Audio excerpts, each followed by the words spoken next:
The world Clara Voss chose was not the world anyone expected her to choose. That was the point. On a Tuesday morning in late July of 1883, she rode into Endurance, Dakota Territory with her 16-year-old son Eli beside her on a borrowed mule, a canvas pack lashed behind his saddle, a barometer tucked in oilcloth against her hip, and a leather-bound notebook pressed flat against her chest beneath her coat.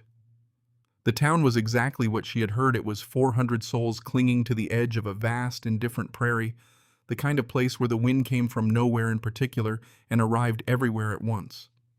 Main Street was unpaved but ambitious, with a hardware store, a dry goods merchant, a two-story hotel with a warped porch railing, a church whose steeple leaned slightly west, as though listening for something.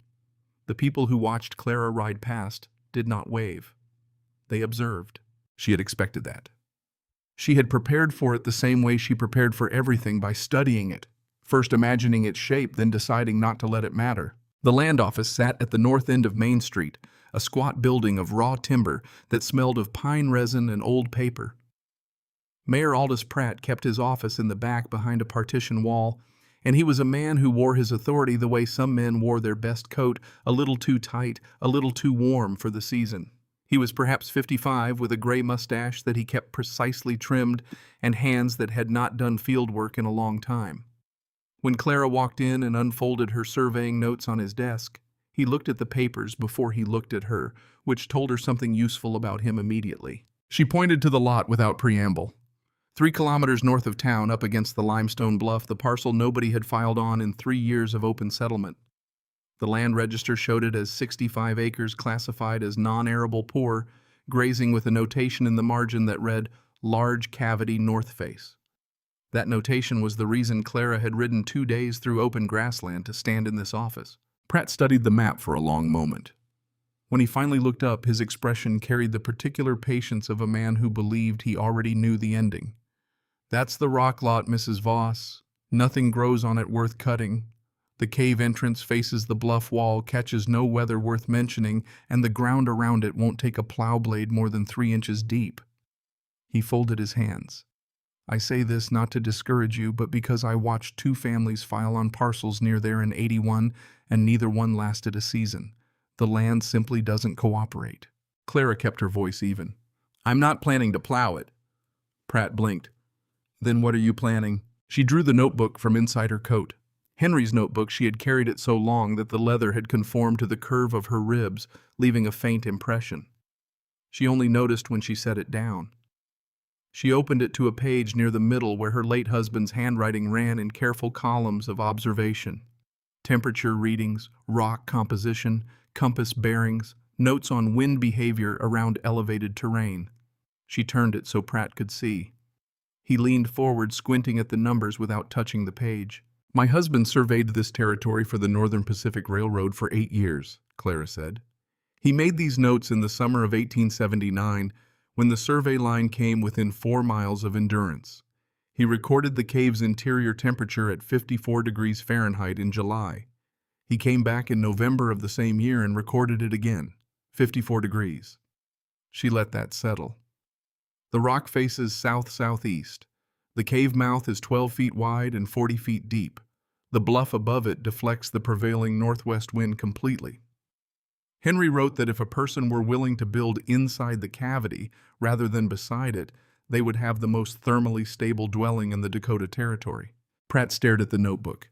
He stared at Clara. His mustache moved slightly, as though his mouth were forming a word it wasn't quite ready to release. "You intend to live in a cave." "I intend to build a house inside a cave. There's a meaningful difference." She reached across and closed the notebook, gently returning it to its place against her chest. "The house will have frame walls, a plank floor, glass windows, a cast-iron stove. It will look like a house. It will be better insulated than any house in this county because the limestone surrounding it maintains a constant temperature year-round that no man-made material can match. In summer, we won't need to fight the heat. In winter, we won't bleed through our firewood supply, keeping the cold out. The rock does the work. We just have to be willing to trust it." The mayor's chair creaked as he leaned back. He was quiet for a moment that stretched just long enough to become its own kind of answer. "Your husband," he said finally. "Where is he now?" "Buried in Wyoming," Clara said. Tunnel collapse, June of 1881. He was 41 years old. Pratt had the decency to look briefly genuinely sorry. He glanced at Eli, who had stood through the entire conversation near the door, hat in hand, watching the mayor with the careful stillness of a boy who had learned not to react to what adults said about his family until he understood what it would cost them. Pratt looked back at Clara. "I'll be honest with you, Mrs. Voss. What you're describing is the strangest thing I've heard proposed in this office since a man in '80 tried to file on a dry creek bed because he thought it would refill." He picked up the recording stamp. "But it's your 65 acres to do with as you see fit. The filing fee is $12. He brought the stamp down with a sound like a gavel. "I hope you know what you're doing." Clara had already set the coins on the desk. "I do," she said. "My husband taught me." Outside, the July heat pressed flat against the street.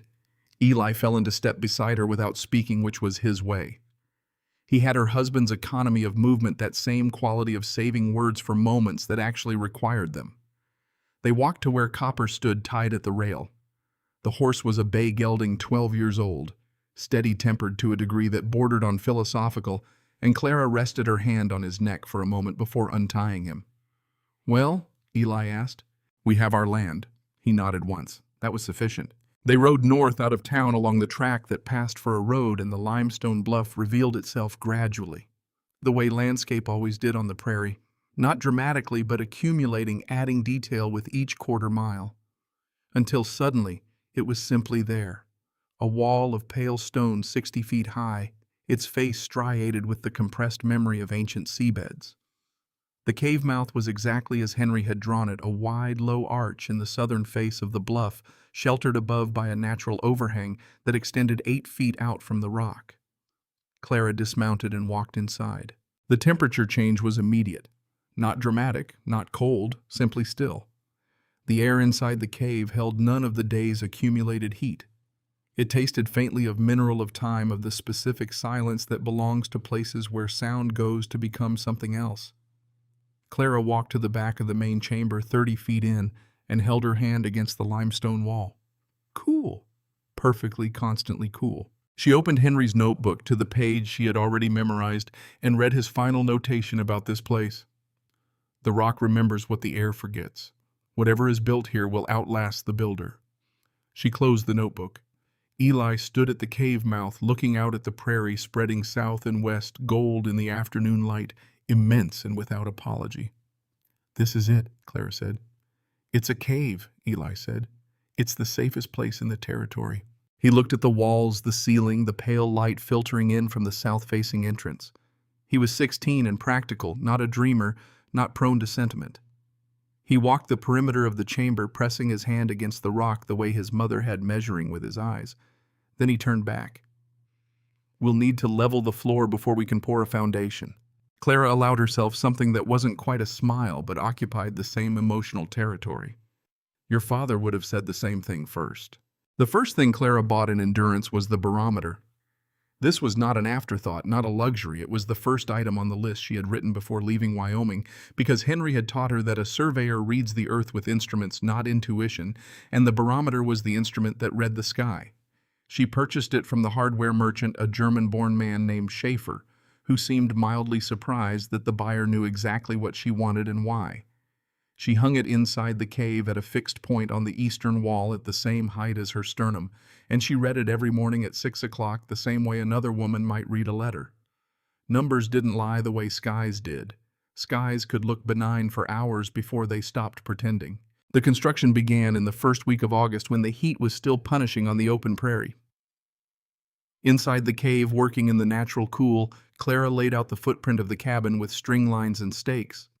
The structure would occupy the forward third of the cave chamber, 6 feet from the cave mouth to the front wall of the cabin, then a 9-foot deep, 18-foot wide interior. The 6-foot gap between the cave entrance and the cabin's front wall was not wasted space. It was intentional architecture, a buffer zone that would catch and dissipate wind, snow, and cold before they could reach the cabin walls. Henry had written about buffer zones in the context of railroad cuts through terrain. Every transition between exposed and protected space needed an intermediate zone to absorb the shock of the change. Clara had 12 ponderosa pine logs hauled from a stand of timber 10 miles east, negotiating the price and the transport herself, while Eli cleared loose rock from the cave floor with a chisel and hand sledge. The logs were massive, 8 inches in diameter and 20 feet long, and getting them up the switchback trail to the bluff required Copper's full strength and Clara's complete attention to the rigging. She had learned to rig from Henry, who had learned it from the railroad, and she knew the difference between a load that was balanced and one that was waiting to shift at the worst possible moment. The frame went up in mortise and tenon joinery, each connection cut by hand with an auger and a chisel. Clara had learned from her father, a furniture maker in Ohio, that a joint cut correctly needed no metal fastener, the wood locked against itself, compression holding what no nail could hold over time. Eli learned by watching the first 3 joints, then by doing the next 4 while Clara watched. He had good hands, steady and patient, the kind that didn't hurry a cut. The wall system was Clara's own design, refined from a sketch Henry had made during a particularly brutal Wyoming winter when they had burned through their firewood supply by February. Double board construction, an inner layer of 1-inch planks, an outer layer of 1-inch planks, a 4-inch cavity between them. The cavity was filled with raw wool carded fleece purchased at 3 cents a pound from a sheep operation 40 miles south that was selling off its stock after a bad lambing year. The wool was dry packed tightly, providing an insulating barrier that no amount of timber framing alone could replicate. The term that would eventually be given to what Clara was building did not yet exist in the engineering vocabulary of 1883, but the principle was ancient and exact. Dead air trapped and held interrupted the transfer of heat with an efficiency that solid materials could not approach. The floor was laid on timber sleepers elevated 2 feet above the cave floor on stone piers. Flat limestone blocks Clara selected for their evenness, mortared with a lime paste she mixed herself. This gap between the cabin floor and the cave floor served the same purpose as a ship's bilge. Moisture rising from the earth could not wick into the wood. The planks themselves Clara had shaped on a makeshift bench with a hand plane, working each one to a consistent thickness so the floor sat level and tight. Eli swept the cave floor each evening. He did not need to be asked. The windows were small and deliberate, 2 on the east wall, 1 on the west, positioned at eye level for seated reading. Glass was expensive in endurance in 1883. Clara spent $38 on 6 panes, more than she spent on any other single material. She framed each window with a deep reveal, the sill sloping slightly outward to shed any condensation. The windows faced not toward the prairie, but toward the protected interior of the cave's antechamber, which meant they received diffused light without direct wind exposure. The stove was cast iron, small, $60 from a catalog supplier who shipped it by rail to the nearest station and then by wagon, the final leg to endurance. The flue was the engineering problem Henry had identified in his notebook as the critical one. A stove inside a cave required a flue path that cleared the cave environment without creating a fire hazard in the rock itself. Clara solved it by threading 4-inch stovepipe through a natural fissure in the cave ceiling, a vertical crack that ran from the cave floor to the top of the bluff, perhaps 40 feet of rock, and capping the exterior opening with a stone chimney. She built herself over 3 days of climbing the bluff face with a rope harness and a pack of mortar.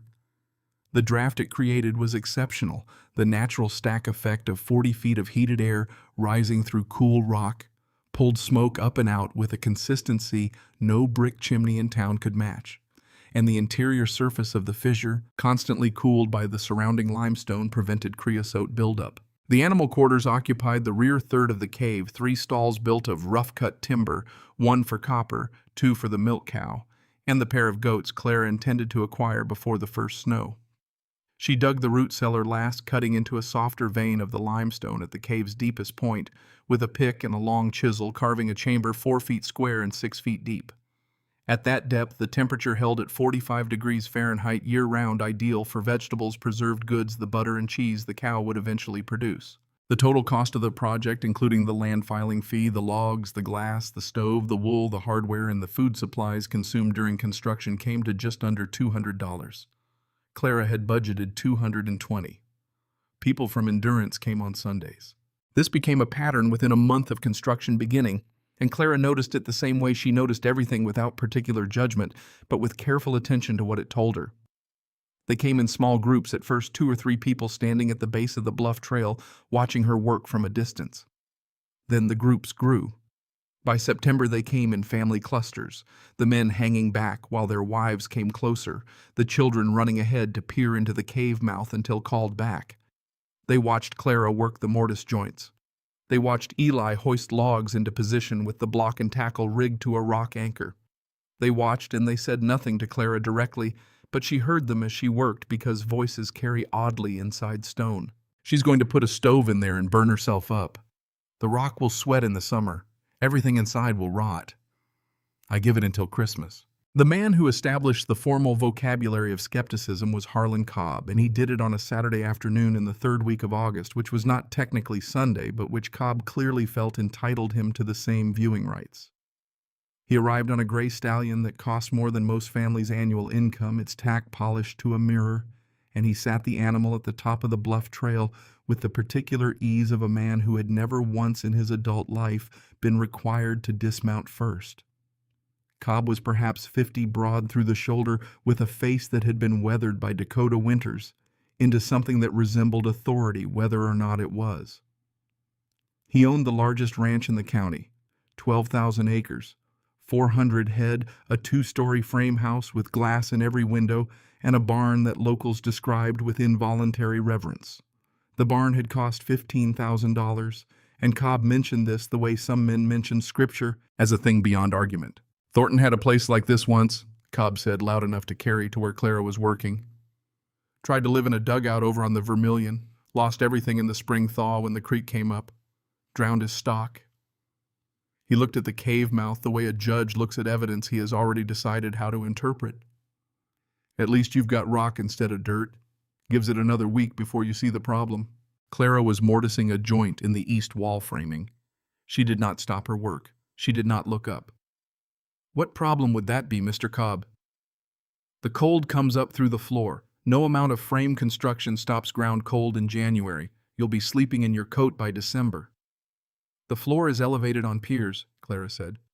2 feet of air between the plank surface and the cave floor. Ground cold can't travel through air." A pause. She could hear the stallion shifting its weight. "Ventilation," Cobb tried again.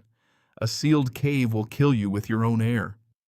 The stove flue draws through a natural fissure 40 feet to the surface. The draft creates constant fresh air exchange. The cave mouth faces south and remains open." She set the chisel for the next cut. "Is there another concern?" Cobb looked at the cave for a long moment. His expression shifted into something that had decided not to be impressed as a matter of principle. "You know what they call this kind of project in a town like Endurance?" He let the question sit. "A folly." That was how the name arrived. Not with ceremony, not with particular cruelty, simply with the casual confidence of a man who had named things before and watched them stick. By the following week, people in Endurance were calling it Voss's Folly, as naturally as they called the hardware store Schaefer's. The name carried no single emotion, but a whole spectrum amusement. Pity, a faint undercurrent of fascination that nobody was quite willing to admit. Garrett Finch, the town's most respected builder, came not on a Sunday but on a Thursday morning in September when Clara was hanging the east window frames.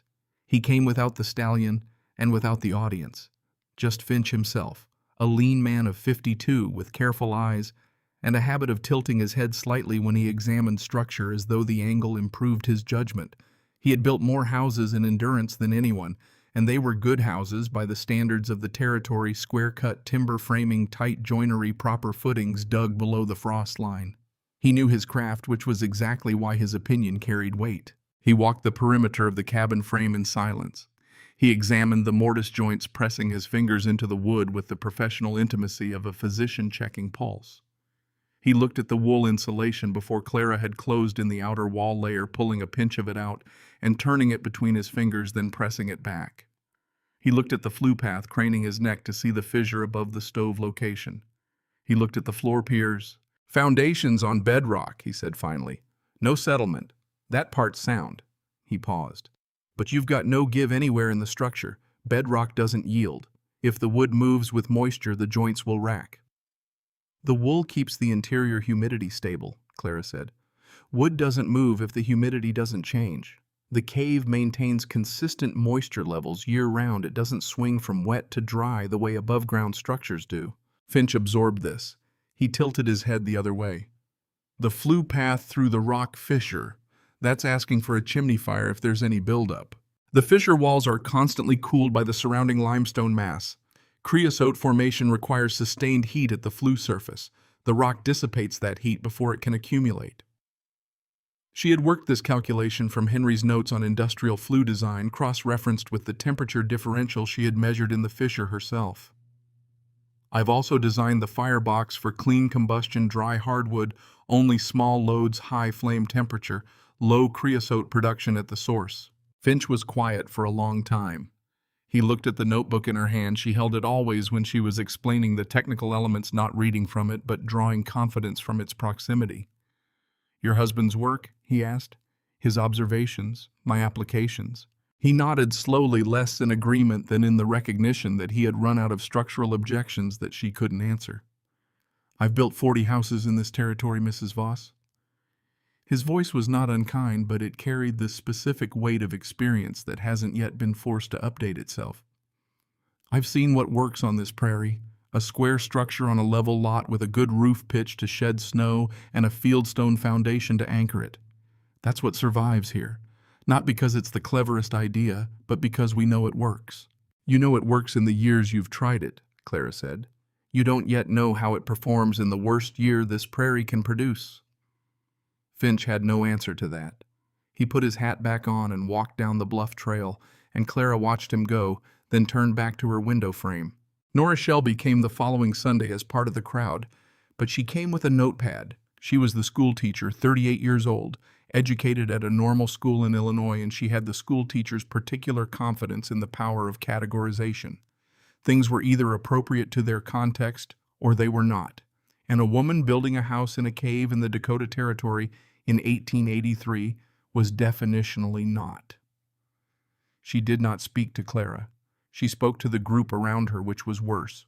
"This is precisely what happens when ambition outpaces judgment," she said, her voice carrying that classroom projection. "We live in an era of advancement. Frame construction, masonry, modern materials, these exist because human intelligence improved upon the primitive. To retreat to a cave is not resourcefulness. It is a failure to engage with progress." She wrote something in her notepad. "I'll have my students write a composition on the subject. The lesson practically writes itself." Clara was inside the cabin at the time, fitting the inner door frame. She heard every word. She finished fitting the frame, checked it with her level, tapped a cedar shim into the gap on the hinge side, checked it again. Then she walked out through the cave antechamber, past Nora Shelby and her notepad, to where Copper was tied. She gave the horse a handful of the dried apples she kept in her coat pocket for exactly this purpose, and she scratched behind his left ear, which was his preference. Copper lowered his head and leaned into her hand with the uncomplicated trust of an animal who had decided years ago that this particular human warranted his complete confidence. Eli appeared at the cave mouth. He had heard too. His jaw was set in that particular way that meant he was deciding whether something was worth the energy of anger. Clara looked at him. "Let them watch," she said. He leaned against the rock. "It bothers me." "I know." She kept her hand on Copper's neck. "It bothers me too. The difference is what we do while it bothers us." She nodded toward the cave. "The east window still needs its upper sash." Eli looked at her for a moment, then pushed off the rock and went back inside. They moved into the completed cabin on the first day of October 1883. The temperature outside that morning was 38 degrees Fahrenheit and falling. Inside the cave antechamber it was 54. Inside the cabin, with the stove burning its first real load, a half-armful of seasoned oak, nothing more, the interior reached 62 degrees within an hour and stayed there after the fire burned down to coals. Clara noted the numbers in Henry's notebook in her own hand in the margin beside his original calculations. His figures had been correct within 2 degrees. The small difference made her smile, which was not something she did often and never for an audience. October gave way to November with the Prairie's characteristic lack of ceremony. The first hard frost came on the 17th, followed by the first snow on the 23rd, 6 inches in the night, gone from the bluff's exposed southern face by noon, but staying in the drifts on the north side for a week. Clara's morning routine established itself. Rise at 5:30. Read the barometer note, the reading in the margin of the day's page, and a log she had begun keeping separately from Henry's notebook. Start the stove with a quarter load of fuel, prepare breakfast while the cabin warmed. The stove burned for 1 hour in the morning, reliably producing the heat the wool walls then retained through the day. A second small fire in the evening, 1 hour again before sleep. Nothing more was required. In town, she knew because Eli reported back from his supply runs that households were burning through their winter firewood at a rate that was already making some families anxious by late November. The standard frame houses in Endurance leaked heat through every gap, their walls providing minimal resistance to the wind that drove down from the north, requiring stoves that burned continuously through the coldest nights. This was not laziness or poor construction by the town's standards. It was simply the limitation of the materials and methods available to builders who had never considered that the problem of shelter might be solved differently. The betting pool at the saloon had originally given Clara and Eli until February. By December, it was clear they were not struggling, they were settled, stable, organized.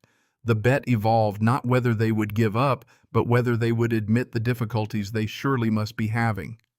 That version of the bet was also failing to pay out by Christmas. Harlan Cobb rode up to the bluff on a Thursday in January. He did not come on a Sunday, did not come with an audience. He came at dusk when the light was low and the trail up to the cave would not be easily observed from town. Clara was splitting oak rounds outside the cave mouth when she heard the horse. She set the maul down and waited.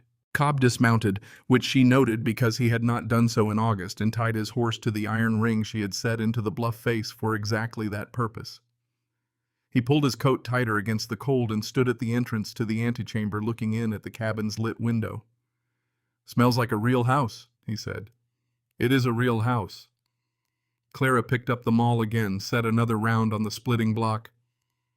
"What brings you up here in the dark, Mr. Cobb?" He was quiet for a moment. When he spoke, his voice had shed the carrying quality it used in public, become something more private, more careful. "I've had word that the Northern Pacific is running a new survey line through the eastern part of the county. There's a possibility, not a certainty, but a possibility that the route comes through this section of the bluff, right through this parcel." He glanced at the cave mouth.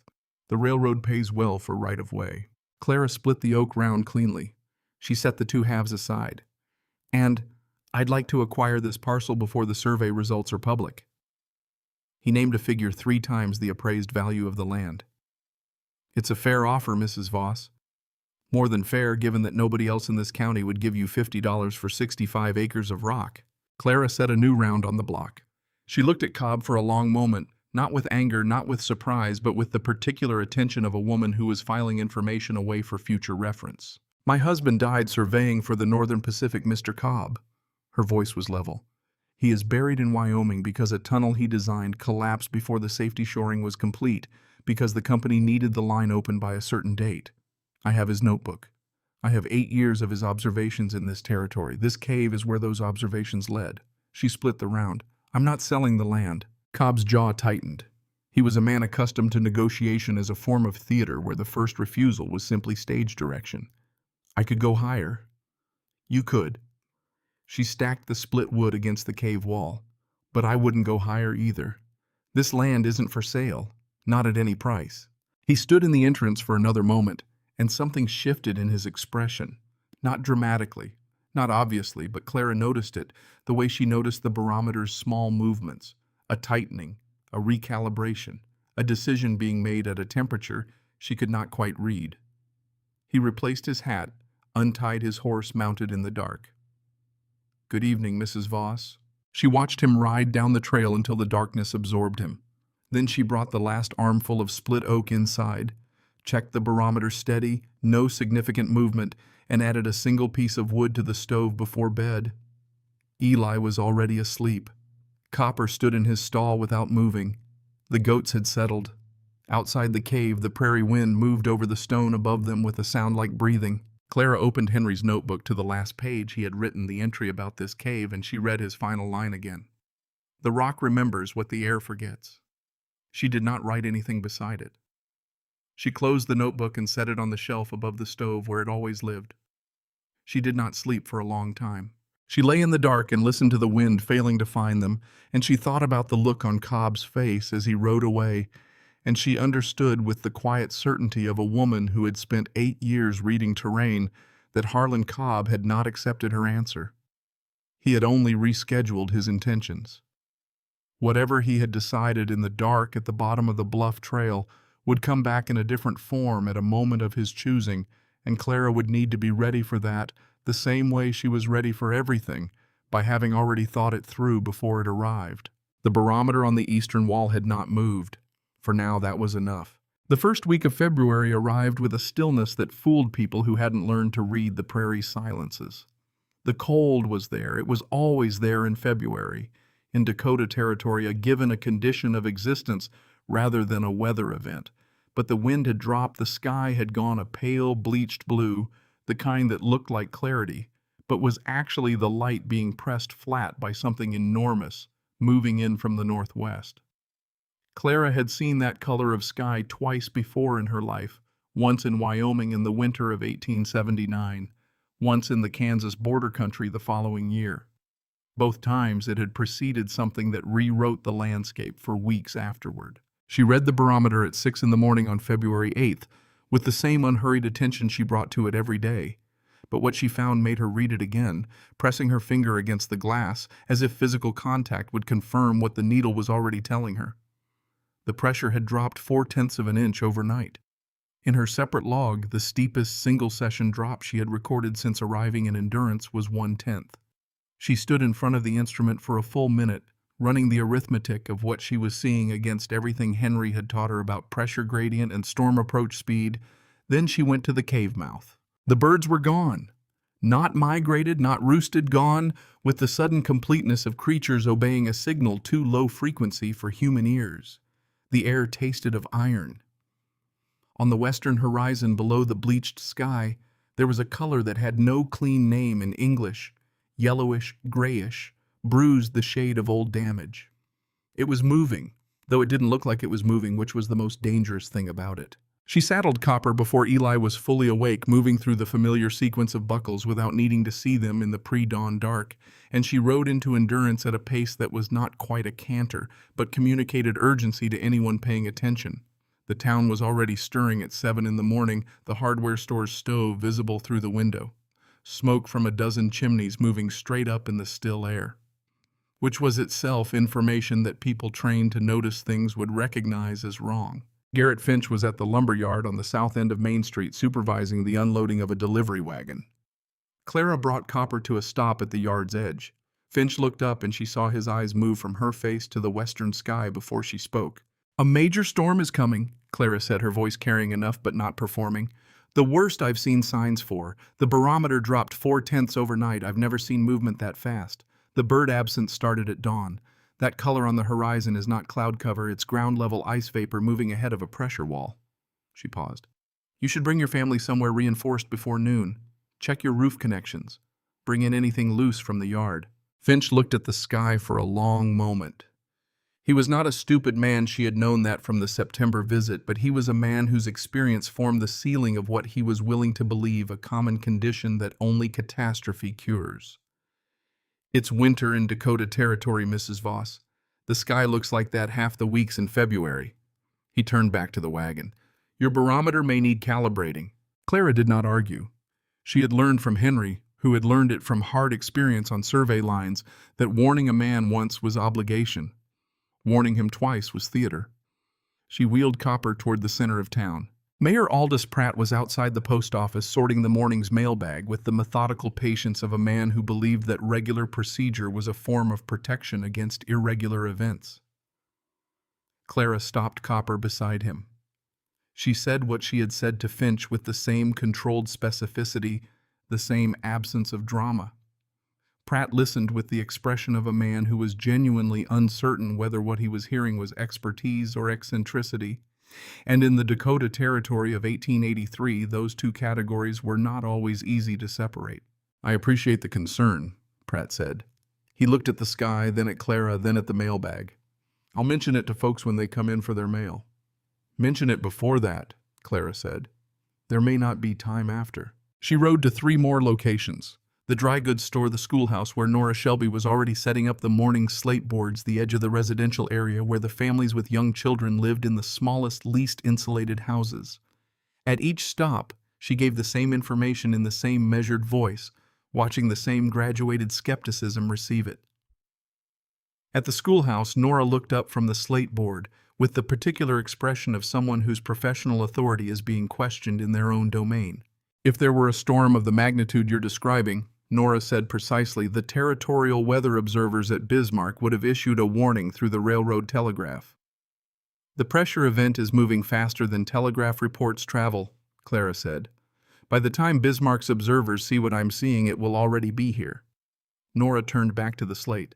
Clara rode back up the bluff. She spent the remainder of the morning on preparations that were already largely complete but which now required their final iterations. She filled every vessel in the cave with water drawn from the well, 8 buckets, 3 barrels, the large iron pot because blizzard conditions would make the well inaccessible within hours of the storm's arrival. She forked extra hay into Copper's stall, double the usual ration, then the same for the cow and goats. She checked every window seal in the cabin, pressing fresh oakum into any gap she found. She re-examined the door oak, 3 inches thick, fitted to its frame with the precision of a cabinet door, and was satisfied. Eli, who had understood from his mother's early departure that the day required him to work without instruction, had already laid in an extra 2 days' worth of split oak beside the stove. He had also done something she hadn't asked. He had rigged a rope from the cave mouth to the iron ring at the base of the bluff trail, 30 feet of hemp knotted at 3-foot intervals, fixed at both ends to anchors, set in the rock. If the storm dropped visibility to 0, which she had not told him was possible, but which he had apparently calculated for himself, the rope would provide a physical guide back to the cave entrance from the trail's base. Clara looked at the rope for a moment. Your father would have done exactly that, she said. Eli shrugged with the studied nonchalance of a boy who was moved by the comparison, but had decided not to show it. Seemed obvious. She was checking the barometer for the 3rd time that afternoon. The drop had accelerated another 0.2 since morning, a rate she had no precedent for in her logbook when she heard it. Not the storm itself. Not yet, but the sound that precedes a major pressure front, a low, sustained moan in the fissure above the stove. The rock chimney beginning to register the pressure differential between the cave's interior and the atmosphere outside. She had heard that fissure make small sounds in ordinary winds. This was not that. This was the sound of the earth noting that something was arriving. Get the animals settled, she told Eli. Close the inner stall gates. We won't be going out again tonight. The storm hit at 3:17 in the afternoon. The first sound was a physical event rather than a meteorological one, a wall of noise that arrived faster than the wind itself, a high, sustained scream that seemed to come from every direction, simultaneously because it was coming from every direction. Simultaneously, the pressure front collapsing the air ahead of it in a way that had nothing to do with ordinary wind and everything to do with the blunt mechanical force of displaced atmosphere. Clara was standing at the cave mouth when it arrived, and she stepped back inside the antechamber, not from fear, but because the first gust carried ice particles moving horizontally at a velocity that removed exposed skin from the category of things that could be trusted outdoors. The temperature, which had been 14 degrees Fahrenheit at her afternoon barometer reading, dropped 20 degrees in the time it took her to walk from the cave mouth to the cabin door. This was not a drift, not a gradual cooling. It was a structural event, the warm air being physically removed and replaced with something that had come from a latitude where warmth was not a concept the atmosphere recognized. The snow came not from above, but from the north, driven parallel to the ground at speeds that made it function more like grit than precipitation, finding every gap, every seal, every imperfection in any structure that presented a surface to the wind. Inside the cabin, the temperature held at 61 degrees. The stove was burning a moderate load, not fully banked, not roaring, simply maintaining. The wool in the walls did what wool does. It trapped the air inside its fibers and refused to let the differential outside alter what it had agreed to hold. The limestone 40 feet in every direction did what limestone does at scale. It remembered every summer it had ever absorbed and released that memory slowly, steadily, without drama. Copper stood in his stall without shifting. The cow had her head down. The goats, characteristically indifferent to events beyond their immediate context, were already asleep. Eli sat at the table with a geography text open in front of him. Not because he was particularly absorbed by it, but because routine was something his mother valued as a stabilizing force, and he had adopted the habit. He read for a while, then looked up. Outside the cabin windows, which faced the protected antechamber rather than the open prairie, the fissure above the stove was producing a sustained harmonic in the rock, a resonant frequency of the stone itself responding to the wind pressure above. It sounded like a large instrument being played by someone who didn't know music but understood volume. "It's loud," Eli said. "It can't come in," Clara said. That was the entire answer. The first night of the storm was the worst in terms of sustained wind velocity. Clara measured nothing. There was nothing to measure that the situation wasn't already making obvious, but she lay awake for several hours listening to the sound of the blizzard, attempting to find a way through the rock that surrounded them. Failing at this project with spectacular consistency, redirecting itself over the bluff's top and down the southern face and back out onto the prairie, where it had room to achieve the destruction it was designed for. The cave was not fighting the storm. It was simply not participating in it, which was a different category of relationship entirely. In endurance, the night was not quiet. The first structural failure occurred in the early hours. Harlan Cobb's barn, the $15,000 monument to conventional ambition, caught the northwest wind across its broad north wall, the way a sail catches a driving sea. The wall itself did not fail. Cobb had built with quality timber, well-joined, properly anchored. What failed was the cumulative weight of the snow that the barn's geometry collected and held the north wall, acted as a drift fence, an enormous vertical surface that stripped the moving snow from the wind and deposited it in an accelerating pile against the building's base. By midnight, the drift on the north side had reached the eave line. By 4 in the morning, the loading on the roof trusses exceeded what any carpenter in the territory had designed for, because no carpenter in the territory had designed for this. The ridge beam cracked first, a sound that Cobb's ranch hands described later as a pistol shot inside the building. Then the northeast truss let go. Then the rest followed in a cascading sequence that took 11 seconds from first crack to complete collapse of the roof section over the main stall area. 20 of Cobb's best cattle died under the fallen timber. His 2 ranch hands who had been in the adjacent tack room were trapped but not crushed. They remained trapped for 31 hours. The houses in town encountered different failures born of the same fundamental vulnerability. Finch's construction, the best framing and endurance square solid properly anchored to fieldstone footings, demonstrated that quality craftsmanship and sound engineering were necessary but not sufficient conditions for surviving what the prairie was capable of producing. The wind found the gaps between the window frames because there were always gaps. The driven snow packed into those gaps and then melted slightly from the interior heat and refroze as ice that expanded the gaps further. The chimneys, properly built for draft in normal conditions, encountered horizontal wind at their caps that disrupted the convective column, pushing smoke back down the flue.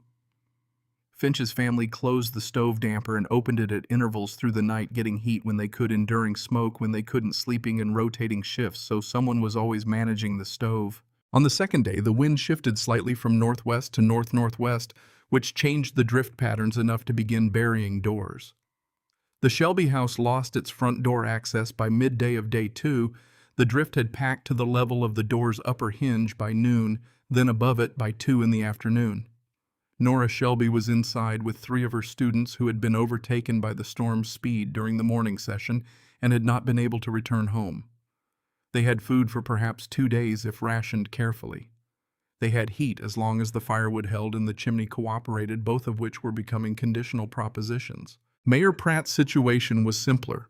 In its geometry, his roof developed a leak on the second night, not from structural failure but from ice dam formation at the eave line, where the differential between the heated interior and the frozen exterior produced a cycle of melt and refreeze that backed water under the shingles.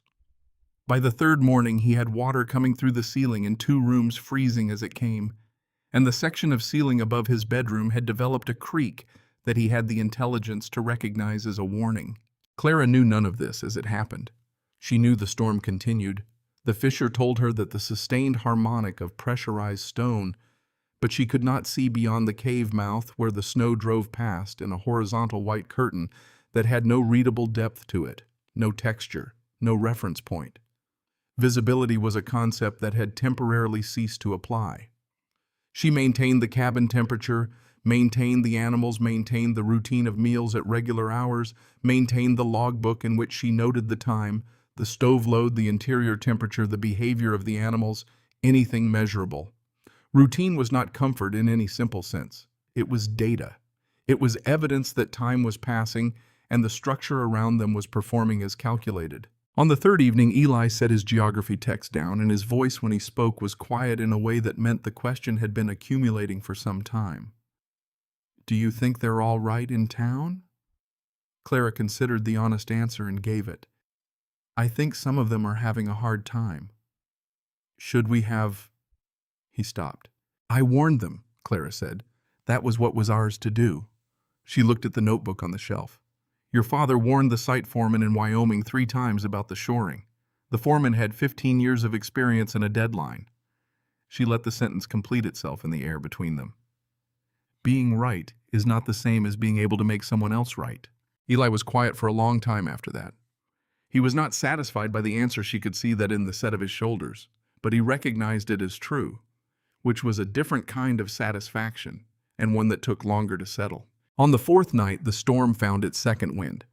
It was not a resumption of the first intensity, it was a different quality of violence, higher-pitched, more erratic, the kind of wind behavior that Clara associated with a front that was beginning to exhaust itself but hadn't yet accepted the fact. She was awake when she heard the first sounds from the antechamber. Not wind sounds, not the fissure's harmonic, but something irregular, intermittent, human. She was at the cabin door before she had made a conscious decision to move. In the antechamber, just inside the cave mouth, 2 figures had collapsed against the far wall.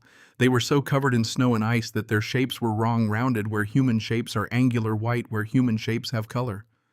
Clara took hold of the nearest one by the arm and pulled him upright enough to see his face. The face belonged to Garrett Finch. His skin had the waxy, yellowish pallor of serious cold exposure. His lips were the color of old bruise. His eyes were open but taking several seconds to focus. Finch's son, 17 years old, was beside him in a similar state. They had followed Clara's rope, the one Eli had strung from the cave mouth to the base of the bluff trail, hand over frozen hand, in zero visibility conditions, locating the cave entrance by feel alone, when the storm had made the world into a white room with no walls. Clara called to Eli without raising her voice above what was necessary. He was already behind her. Together, they brought both men into the cabin onto the floor near the stove. Clara removed the outermost layers of ice-crusted clothing while Eli heated water. She checked Finch's fingers, his ears, the skin at his jawline pressing firmly, watching for response. The fingers were cold but not bloodless. Circulation was diminished but not stopped. His ears were worse.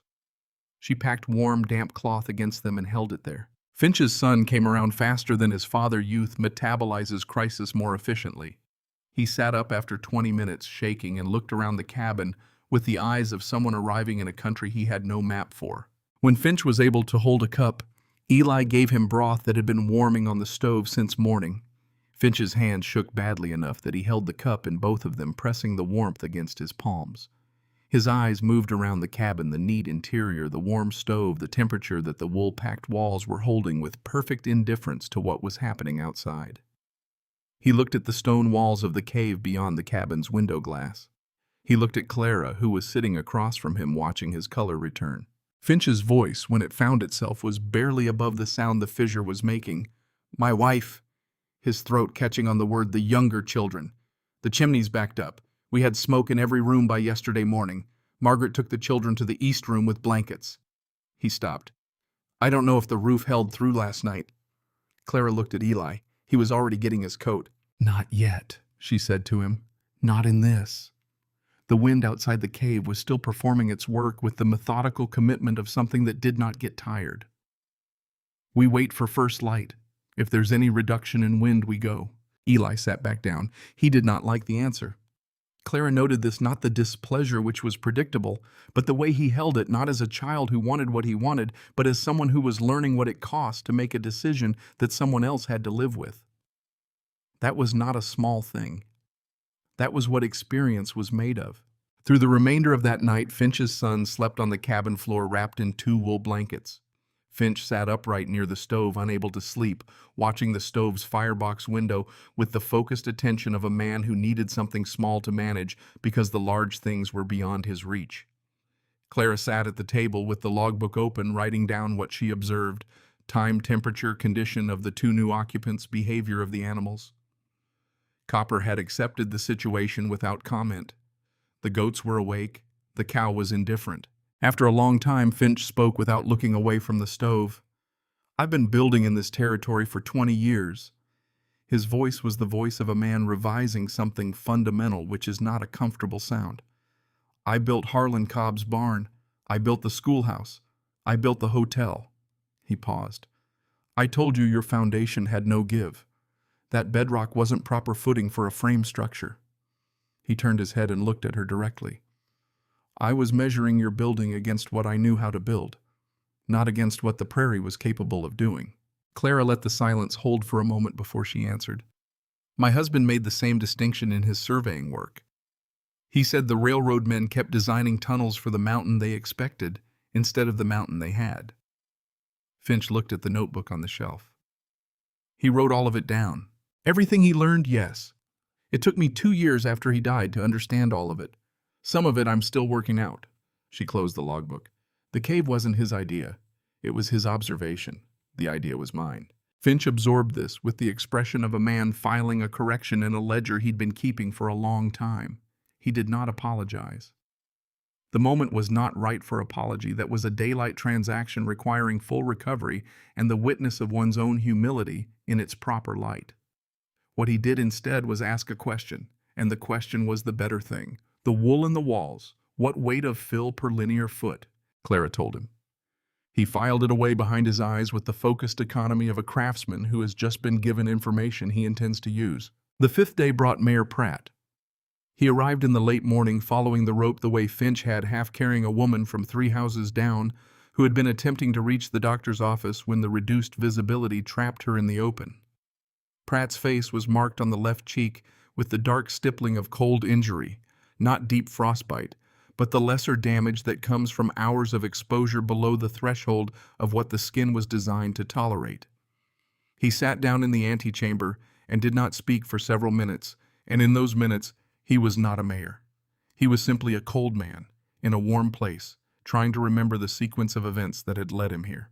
When he finally looked at Clara, there was nothing in his expression that resembled the composed authority of the man who had stamped her land filing with barely concealed skepticism. "The roof over my front room let go this morning," he said. "I've had 18 inches of snow on the parlor floor since 6 o'clock. He looked at his hands, turning them over as if they belonged to someone he was meeting for the first time. "You told me."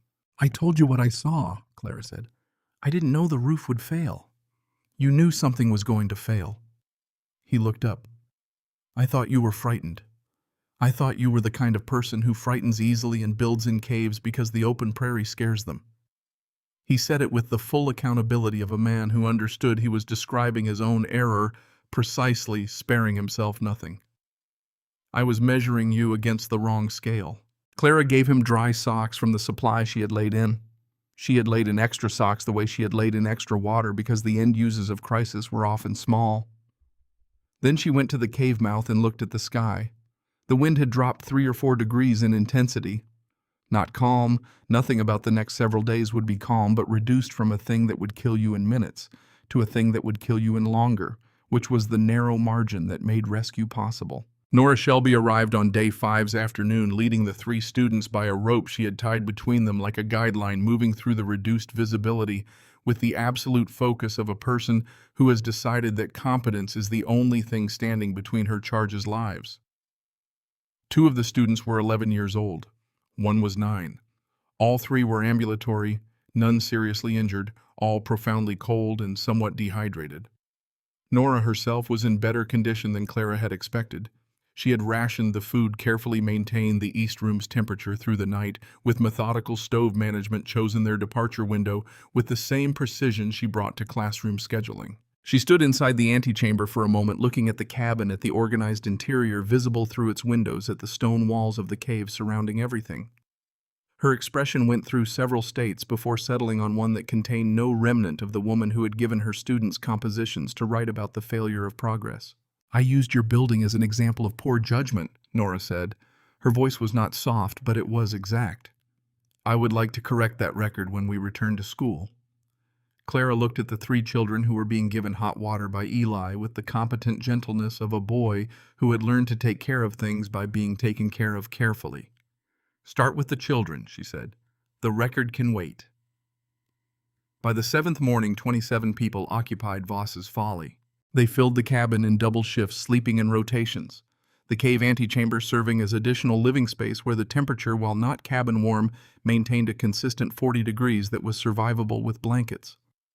Clara managed the logistics with the same methodical attention she had brought to the construction food rationed at 3/4 portions across 27 people, water melted from clean snow in the iron pot.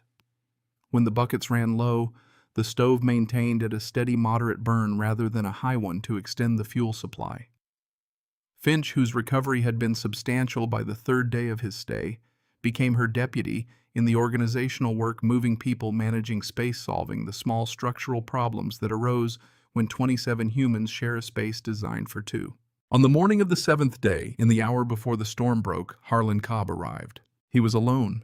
His ranch hands were still trapped in the tack room of the collapsed barn, a fact Clara would not learn until later.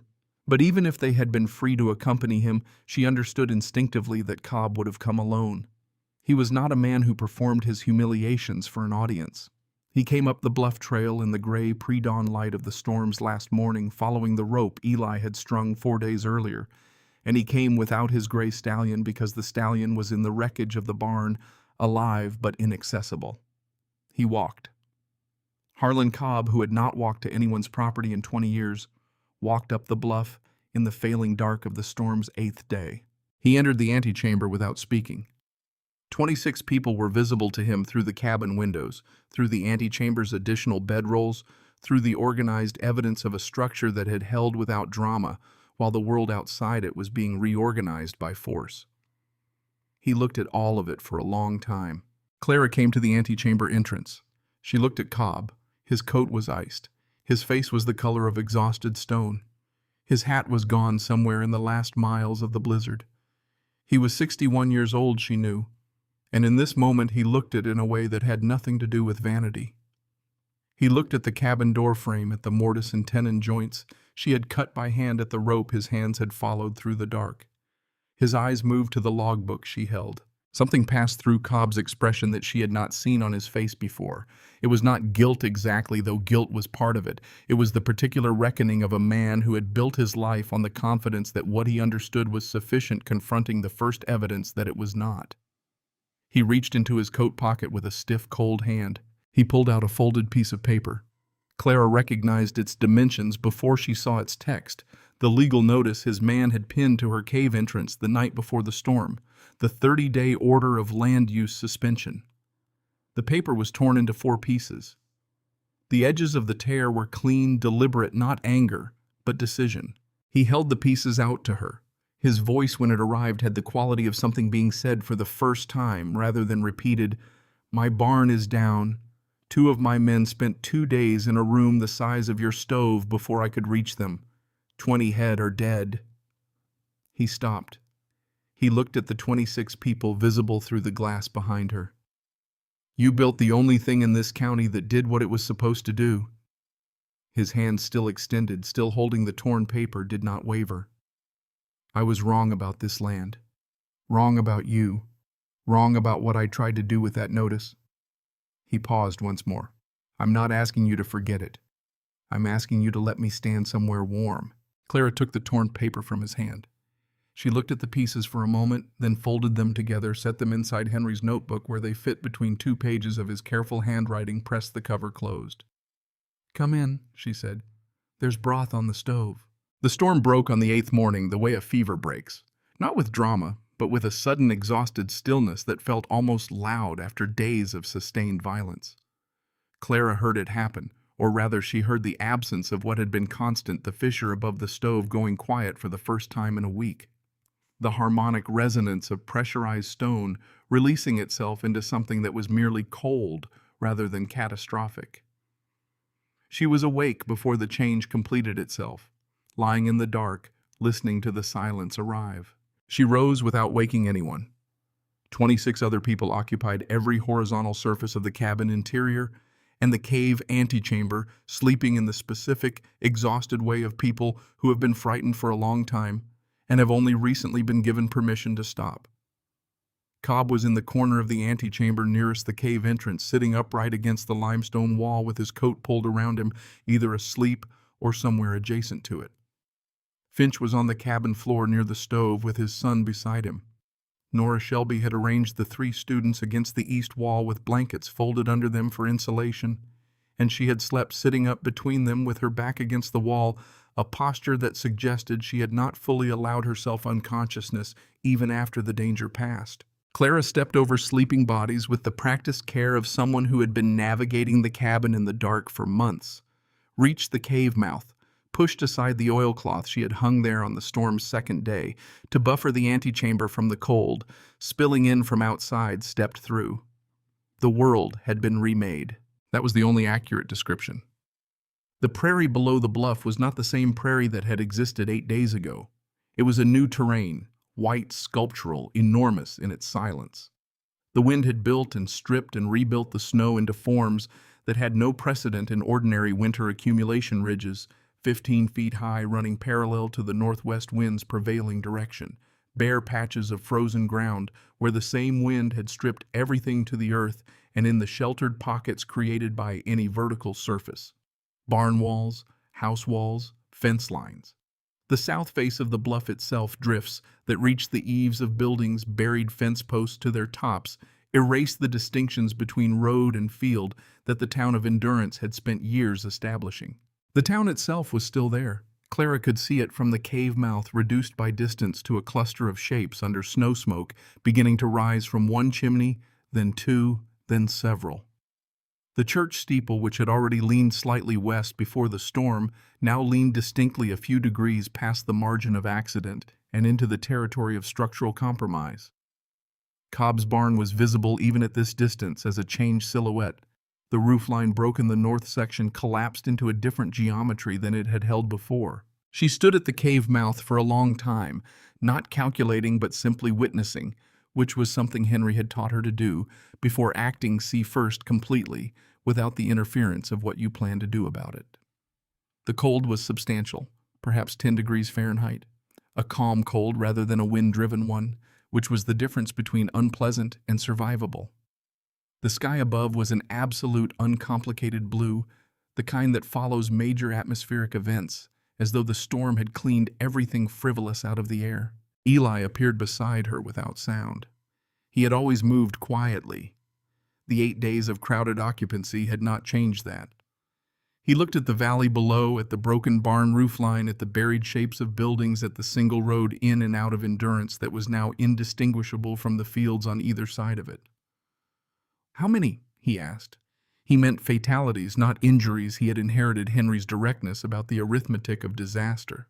"I don't know yet," Clara said. "We go down and find out." She organized the departure with the same method she had applied to the 8 days prior, not by commanding but by structuring, giving each capable person a specific role that matched their current condition. Finch, whose recovery had been the most complete, led the first group down the bluff trail. Clara went with the second group, which included Mayor Pratt, whose cheek injury had stabilized, but who moved more carefully than usual. Nora Shelby shepherded the 3 students, moving with them at the pace the youngest could manage. Cobb descended last alone, having declined the assistance of anyone which Clara respected as a form of necessary self-accounting. The rope Eli had strung from cave mouth to trail base was frozen stiff with the snow that had packed into its fibers and refrozen over 8 days, turned from hemp into something more like cable, still anchored at both ends, still functional. One by one they used it on the descent where the trail had drifted over. Clara noted, crossing the final stretch to the level ground, that the drift against the bluff's south face had reached perhaps 4 feet at its highest point, substantial, but nothing compared to what the north-facing surfaces of the town's buildings had accumulated. The search began before the 27 of them had fully assembled on the flat ground below. It was not organized as a search in the formal sense. It was simply people returning to their own homes, finding what remained, calling out to others when they found something requiring more than one person to address. Clara moved through this process the way she moved through everything, observing, noting, acting on what required action. The dead were 12. This number resolved itself over the course of the morning, confirmed by midday, and it was a number that Clara carried in her chest in a particular way, not with guilt because she had warned people and been disregarded, and there was no productive self-accusation in that sequence, but with the weight of irreducibility. 12 people who had been alive before the storm were not alive after it. 2 of them were Cobb's ranch workers, men named Delbert Pruitt and Isaac Gann, who had died in the collapsed barn, not from the initial roof failure, but from exposure during the 31 hours they spent trapped in the tack room before Cobb reached them. 3 others were members of a family named Whitmore, who had attempted to travel by wagon between their farmstead and town on the storm's second day for reasons that would never be fully known.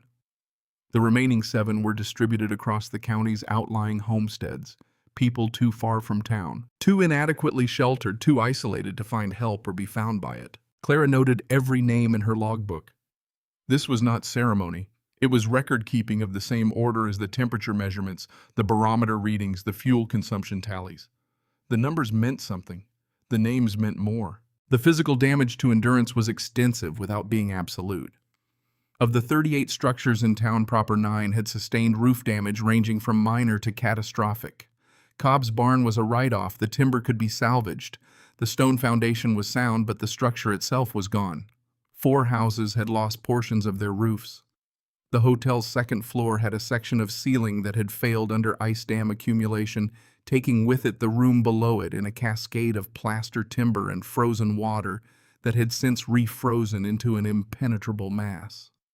The church steeple, having survived the storm itself, came down 3 days later in a moment of post-storm structural reckoning. The wind had worked the base connections loose. The freeze-thaw of the storm's aftermath completed what the wind had started. The steeple came down in an afternoon with no one near it and no one hurt. Garrett Finch began making structural assessments within hours of returning to town, moving from building to building with the specific economy of a professional who has shifted from the mode of ordinary work into something more urgent.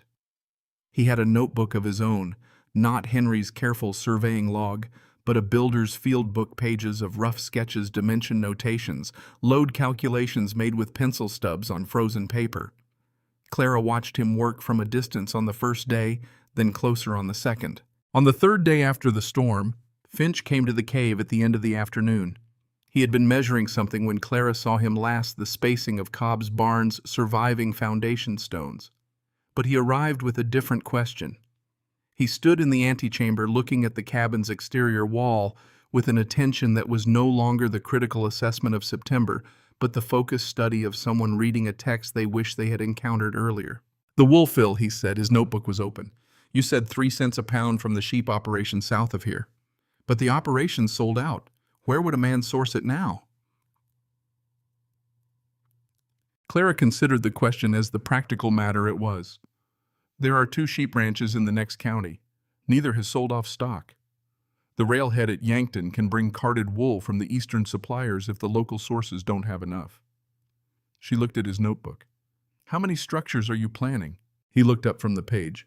"Every house in this town should be rebuilt on your principles. Not in the rock, most lots aren't on rock, but the wool fill, the double wall, the south-facing windows with proper setback, the wind buffer at the entry." He turned the notebook so she could see the rough sketches, a series of house designs, each one incorporating a different element of what she had built. "I've been building wrong for 20 years. Not wrong in craft, the joinery is sound, the footings are right, but wrong in concept. I've been building houses to look like houses. You built a house to behave like the earth." Clara looked at the sketches for a long moment. She thought of Henry, who had made observations for years that he never had the opportunity to build from. She thought of the notebook on the shelf full of his handwriting, full of principles that had lived as theory until she converted them to the timber wool stone of the cave cabin. "Sit down," she said. "I'll show you the rest of it." They worked for 3 hours that afternoon, Clara explaining from memory and from the notebook, Finch translating what she said into building terms, sketching details that he could take to a construction site and execute. His questions were the questions of a man who was genuinely learning, not a man performing receptivity while waiting to return to his prior position. He asked about the specific weight of wool per cubic foot of wall cavity. He asked about the optimal depth of the entry buffer zone for a structure without the natural cave antechamber. He asked about window sizing relative to south wall exposure, about the calculation of solar angle in this latitude, about the thermal mass properties of different stone types for households that would build with fieldstone rather than occupying existing limestone. Clara answered everything. There was no hesitation in this, no holding back of what she knew as a form of self-protection or leverage. The knowledge was not hers, in any exclusive sense. It was Henry's first, then hers by study, now available to anyone who was willing to receive it. The withholding of useful knowledge was a kind of poverty she had no interest in practicing. Mayor Pratt came to the cave on the 4th day after the storm in an official capacity that he announced before sitting down, as though the formality of it helped him manage what he needed to say. He was accompanied by a man Clara did not recognize, a lean, middle-aged man in a good coat, carrying a leather case, who turned out to be the county land assessor summoned from Yankton before the storm to handle a different matter entirely, and now stranded in endurance by the road conditions. Pratt sat across from Clara at the table where she had spent 8 nights of the storm doing logbook work. His cheek injury had healed to a distinct discoloration that would probably be permanent, a visible record of the calculation he had made about Clara's warning and the physical cost of having been wrong about it. He folded his hands on the table. "The notice that Mr. Cobb filed regarding your land use," Pratt said. "The 30-day suspension order." His voice was the voice of a man being precise because precision was the only form of accountability he had access to. "I was aware of it when he filed it. I should have informed you. I did not, because I believed it had legal merit, which I no longer believe." He paused. "I'm voiding it. The assessor will note in the county record that this parcel is in full compliance with Homestead Act improvement requirements. The structure built on it represents a capital improvement of substantial and permanent value." He looked at the assessor, who nodded, making a notation. "You have no further challenge to this land." Clara received this without the expression Pratt was braced for. Not satisfaction, not vindication performed for an audience, just the quiet attention of a woman for whom the legal resolution was less significant than the 8 days that had preceded it. "Thank you," she said. She meant it without ceremony. Pratt started to rise, then stayed seated. The formal business was done, but something remained. 12 people died, he said. It was not a question. 12. If I'd acted on what you told me...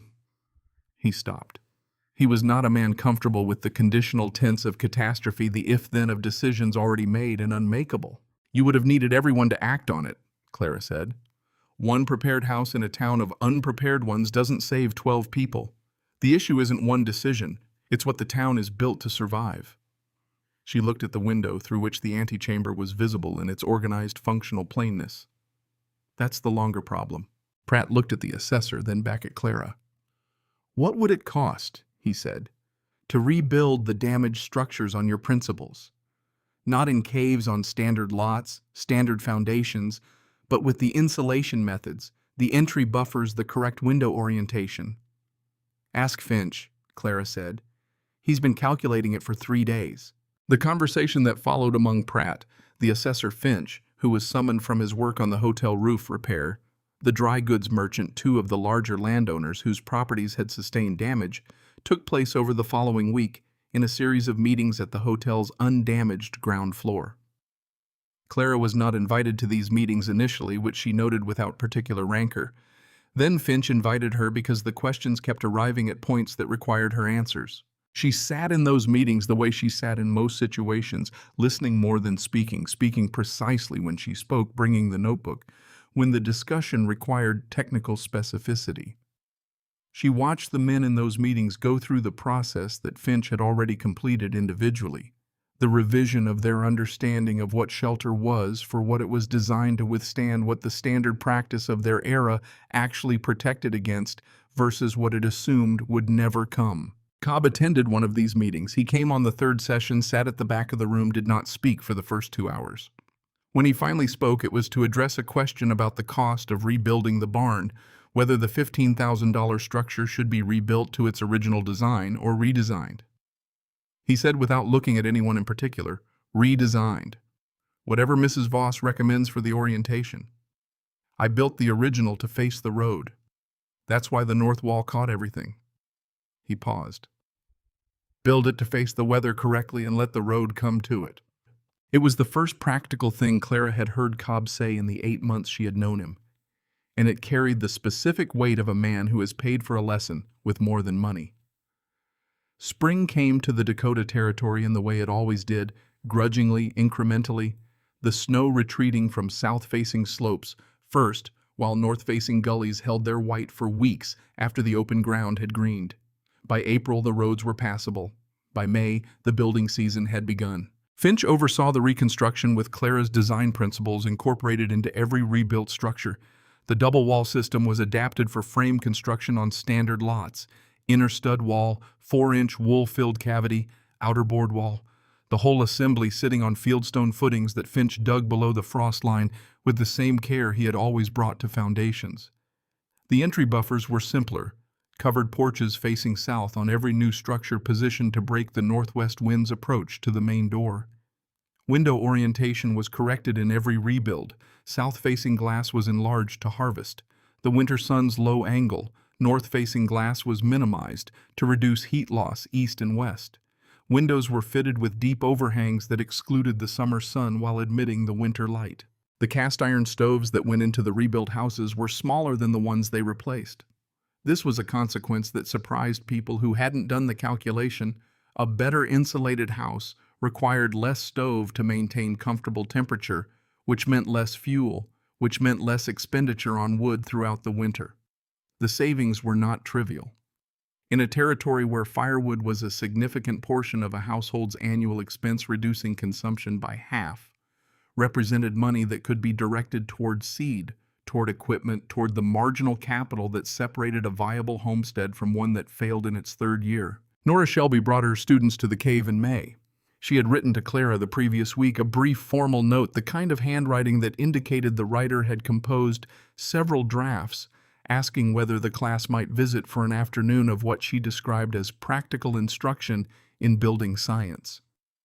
Clara wrote back one sentence: they were welcome any afternoon that week. 12 students arrived on a Thursday, ranging in age from 9 to 14, and Nora walked them through the cave with the same composed authority she brought to the classroom, except that the subject matter was not from any book she owned. She had clearly prepared. She asked the students questions about what they observed, guiding them toward conclusions, rather than stating the conclusions herself, the best kind of teaching. When they came to the insulated wall section where Clara had left a portion of the outer board face removed for ventilation of the cavity during the wet spring, Nora pressed her palm flat against the wool, filled the way Finch had done the previous autumn. "What does this remind you of?" she asked the class. One of the older boys said a coat without irony. Nora nodded. "The principle is identical. Trapping still air creates insulation. Your wool coat doesn't generate heat. It prevents the heat your body makes from escaping. This wall does the same for the heat the stove makes." She looked at Clara. "Mrs. Voss, would you explain how you calculated the cavity depth?" Clara explained it. The students listened with the focused attention of people encountering an idea that has not yet become ordinary. The 3 youngest students, the ones who had sheltered in the cave during the storm, sat slightly apart from the others, with the quiet authority of those who have experienced something that the others only heard about, and this too was a kind of knowledge. Summer arrived without the violence of the previous year's bookend seasons. Clara kept her logbook, kept the barometer, kept the morning routine. The cave temperature held at 54 degrees. The cabin, unheated through the warm months, stayed in the low 60s, not cold, not warm, simply stable. The rock's memory of the previous winter releasing itself at the same rate it always had, indifferent to the 90-degree air on the open prairie below. In June, a survey party arrived in Endurance from the Northern Pacific Railroad. 2 engineers, a chainman, a rodman, the configuration Clara recognized from 8 years of Henry's working life. They came to the cave on a Tuesday morning, which suggested they had asked around town about her before coming. The lead engineer was named Forsyth.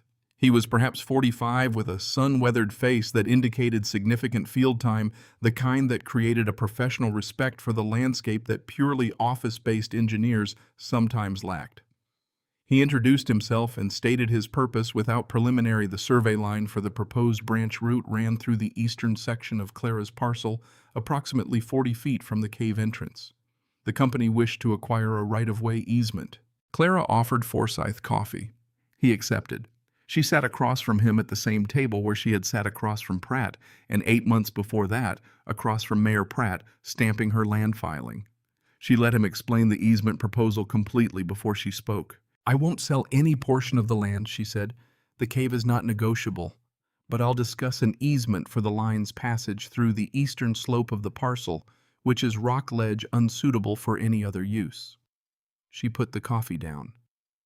"The terms I'll accept are these: the right-of-way easement in exchange for the railroad's agreement to fund construction of 5 residential structures in Endurance County, built to the specifications I'll provide for families who cannot afford to rebuild after the February storm." Forsyth looked at her over his coffee. He was a man accustomed to right-of-way negotiations, which typically involved a price in dollars. He was processing the substitution of something other than money as currency. "The railroad isn't in the housing business," he said, though his voice carried this as an observation rather than a refusal. "The railroad is in the business of communities," Clara said. "A community that can survive its weather is a community that remains a customer. The 5 structures will cost less than the easement survey itself. It's not charity, it's infrastructure." She let that sit. "My husband spent 8 years building your infrastructure in this territory. He died doing it. I'm not inclined to make this easy. I am inclined to make it possible." Forsyth looked at his survey notes, then at the cave walls, then back at Clara. He was quiet for a moment. That was doing real work.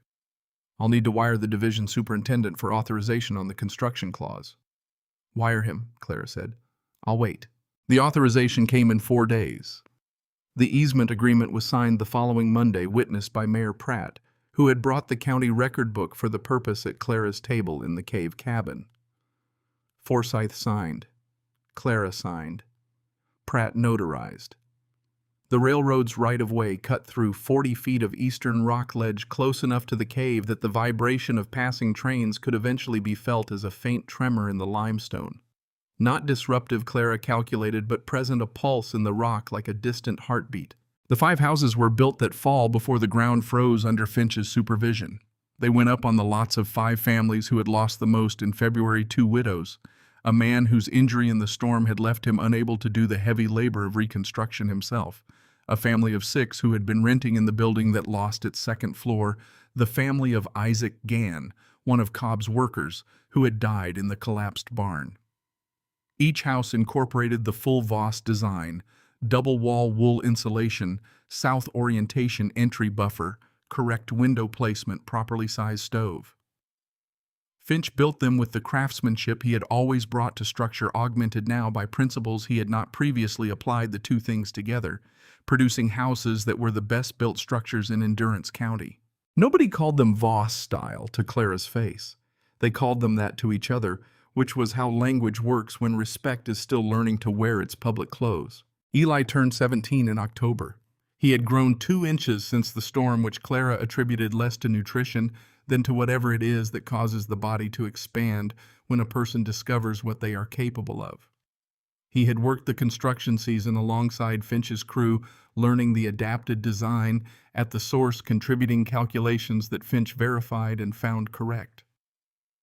He was not a boy anymore in any practical sense, though the legal classification would hold for another year. He had the hands of someone who had built things, the eyes of someone who had watched carefully, the manner of someone who had spent 8 days managing crisis and emerged from the other side with a changed relationship to difficulty. One afternoon in late October, Eli called Clara to the cave entrance.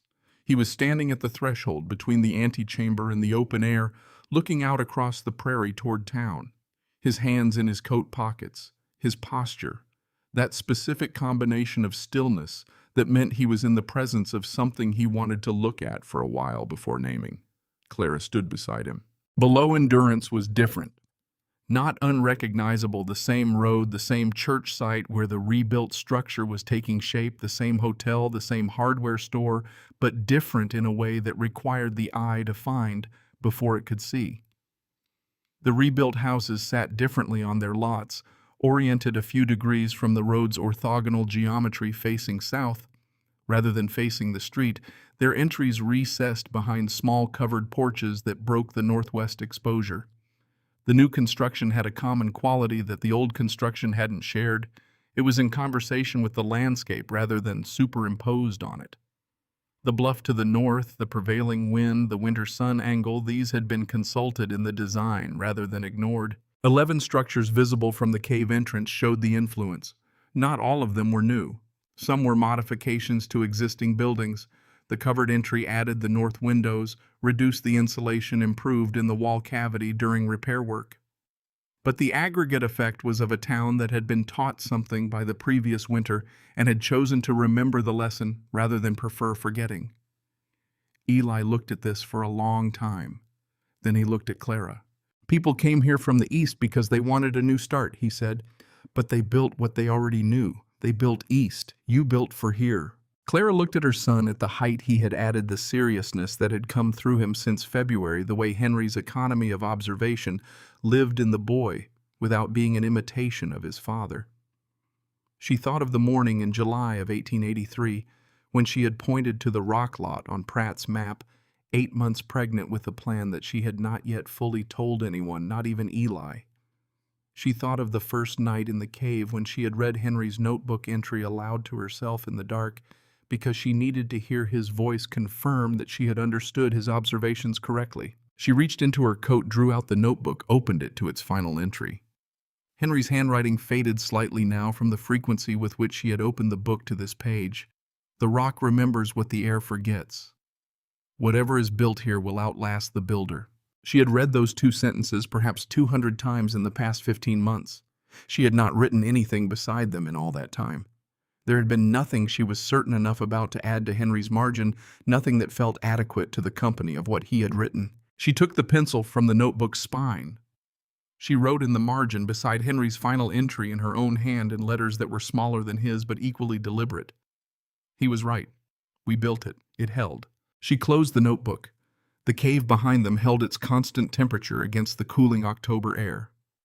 The prairie below spread west to the flat horizon where the sun was declining without hurry, the light going amber, then copper, then the deep reddening gold that the Dakota sky produced in autumn, as though compensating for the winter it was about to deliver. Copper's quiet breathing was audible from his stall. The fissure above the stove made no sound. The air was calm, the pressure steady, the barometer on the eastern wall holding at its number without drama. They stood there until the light changed again. Several years later, when the County Historical Society began collecting the records of early settlement in the territory, a historian named Aldrich came to Endurance to interview residents about the winter of 1884. He spoke to Pratt, to Finch, to the families whose houses still bore the design principles Clara had applied. He asked each of them to describe what had changed and how Endurance built its structures after the storm. The answers varied in detail but converged on a single idea: that the community had learned to pay attention to what the land already knew and to build accordingly. Aldrich came to the cave last. Clara was 61 by then, her hair fully white, her hands still the working hands of someone who maintained things. The door seals, the wool, fill the stove's firebox, the rope from cave mouth to trail base that Eli had replaced twice over the years as the hemp wore out. The cave was the same cave, same temperature in the main chamber, same south-facing entrance, same limestone walls that had not shifted a measurable fraction of an inch in all the time the cabin had stood against them. The cabin itself showed its age in the seasoned gray of its exterior boards, the deepened patina of the floor planks, where decades of foot traffic had compressed the grain, the stove's exterior crazed with the small fissures of metal that has heated thoroughly thousands of times. None of it had failed. The mortise and tenon joints were as tight as the day Clara had cut them. Aldrich asked her what she wanted people to remember about what she had built. Clara was quiet for a moment. Through the cabin windows she could see the antechamber, the cave mouth, the broad sweep of prairie visible in the opening, the same view she had looked out at on the first morning in October of 1883, the same view she had looked out at on the morning after the storm, the same view she had looked out at on every morning between those 2 points in time. "My husband observed this place," she said. "He wrote down what he saw. He never had the chance to build from it. She looked at Henry's notebook, which still lived on the shelf above the stove, its leather cover worn to the consistency of old skin. I built from it. Other people built from that. The cave didn't change, the principles didn't change. What changed was the willingness to pay attention. She looked at Aldrich. That's all it ever was, paying attention to what was already there. Aldrich wrote it down. He wrote down the measurements too, the wall cavity depth, the stove size relative to the insulated volume, the temperature differential between the cave interior and the February air outside. He wrote down the names of the 12 people who had died in the storm. He wrote down all 27 names of those who had sheltered in the cave. He wrote down the date of the storm, its duration, its recorded temperature minimum. Then he wrote at the bottom of the page a note to himself that would eventually appear in slightly revised form on a bronze plaque mounted to the limestone wall to the right of the cave entrance, in the place where visitors would see it first, beside the stone marker that covered the place where Copper the Bay Gelding, who had trusted his owner across 2 states before trusting the rock at the end of one more trail, lay in the good Dakota earth. The plaque read, "Voss's folly mocked as madness, proven as wisdom." In 1884, when the civilized world froze, this rock endured and saved 27 lives. Clara Voss did not fight the land. She listened to it. The cave still stands.